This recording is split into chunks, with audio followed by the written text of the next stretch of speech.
Ama o sen de Yar hey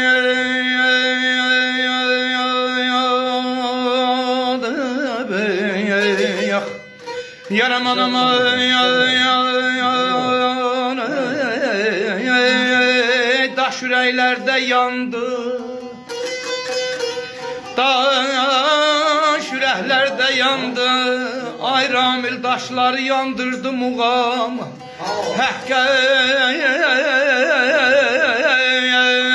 Ey düşman olanı Hakka tapındırdı muğam.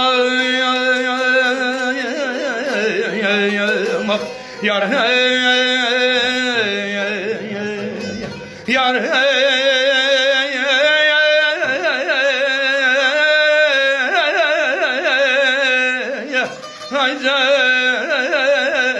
ne güman eylemişsen, ah, ne güman eylemişsen ondaki tilsimleri sen ay aslan.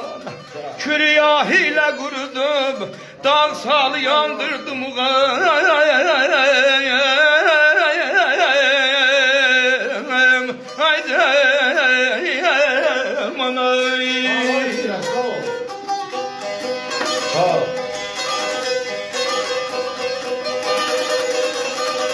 yaşa ay devnedim beni zabul seyyama yesnamak.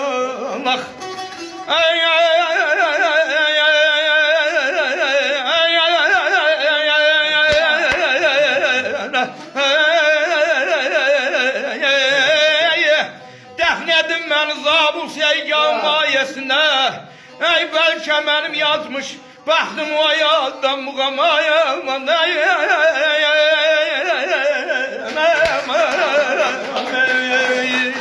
Yandıraşır yandı.